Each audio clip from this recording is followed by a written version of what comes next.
It's time for Researchers Come. In this program, we introduce the researchers from all over the universe.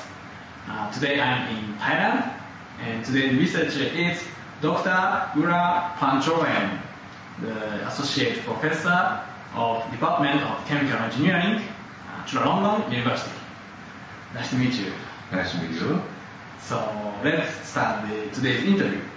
So first of all, could you tell me what kind of research you are doing now?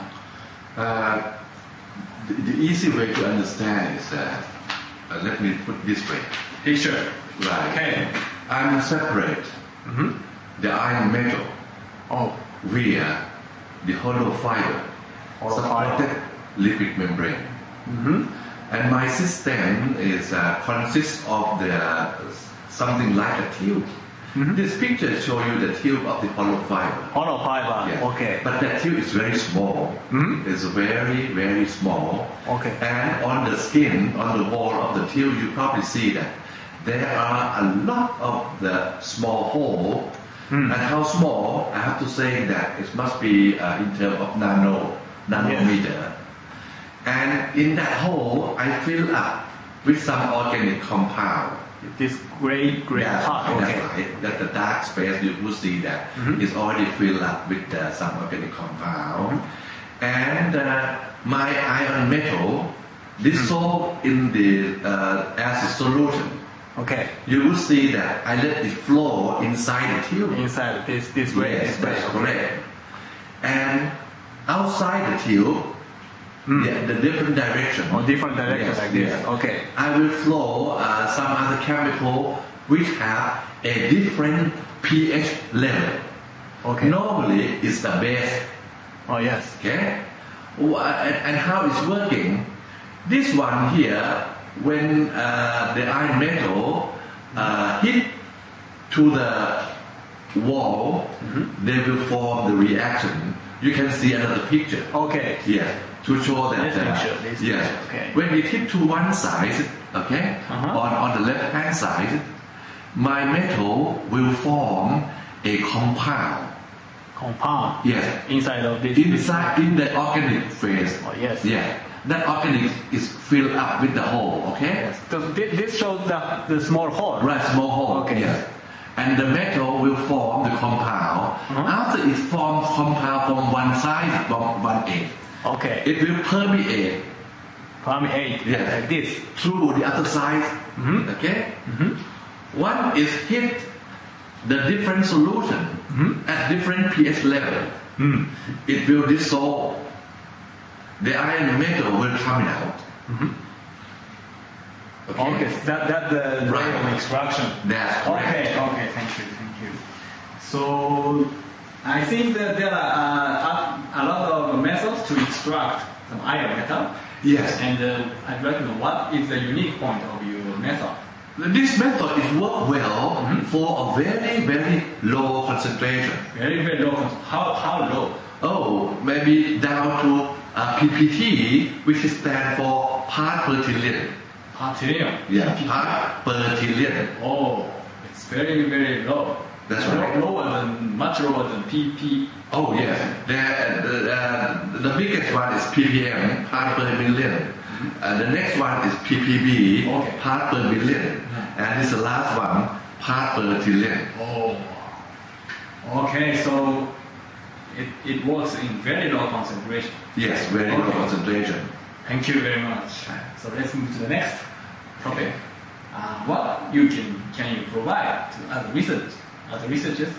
I would call let me call my hollow fiber as HFSLM. Okay. It's a hollow fiber supported lipid membrane. Okay.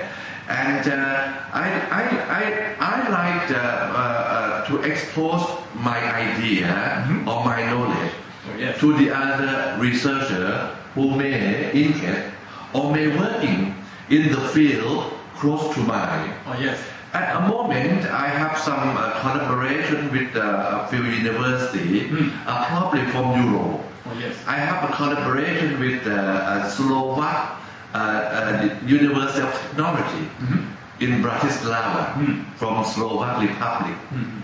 And I also have the contract with Budapest, a technical university from Budapest, Hungary, as well as from Warsaw Technical University in Poland. But from Slovak, we came up with an exchange. The student, my PhD student and their PhD student being switched.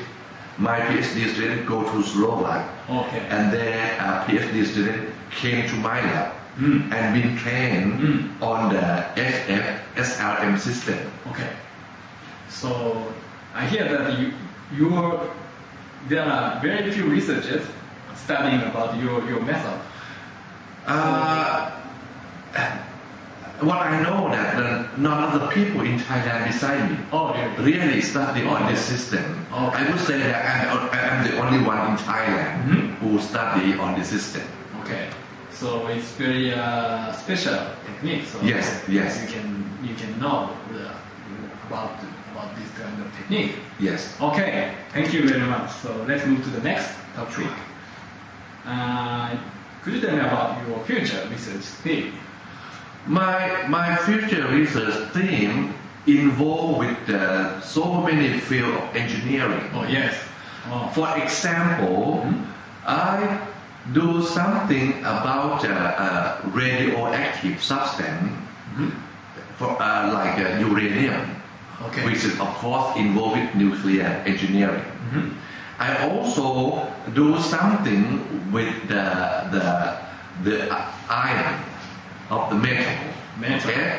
Let's say the separations of the nickel from the iron steel factory. When they try to make a steel, they have to clean the iron. And the nickel dissolve into the acid. Before they throw the acid away, they want me to take the nickel back because nickel today is expensive. Right. 1 ton is worth $5,000. Wow. Yes.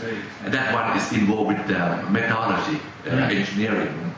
And what I can say now, something involved with the environmental engineering. Engineering. Okay. Because the underground water is came up from the oil well or natural gas process. When you get the gas from the underground or get the petroleum from the ground, they also have the water from the ground. And in the water, they have mercury. They have arsenic, which is very, very toxic to life. So I have to treat this one, to take it out before you let the water go to the river. This really involved with environmental. Yes. So you have a lot of application for industrial use. Yes. And also some other engineering. Not only this. Okay, so if you want to know what kind of industrial field, please contact to Dr. Anjoen. Oh, please. Okay, so finally the last topic. To achieve your future research theme, what kind of resource you want to get? Normally, right now, my problem is I have a limitation on the equipment, probably on analysis. You see, when you try to make analysis on the iron metal, very low concentration as part per trillion, the equipment is very, very expensive. I don't have it. I have to rely on so many another research lab. They might be able to help me. Some of them may not. That is another problem. And I also need the knowledge of the chemistry. If some chemistry people helping me working on this one, we can save a lot of time and save a lot of money for not making trial and error. Probably on the characteristic of each individual metal. I'd like to know this metal can form a compound with what kind of acid. And after become a compound, it can be dissolved. I want to know that what kind of base can dissolve it. Because you use acid and base for extraction. That's correct. The chemical reaction That's very, right. very important. That's correct. Okay, so please tell us about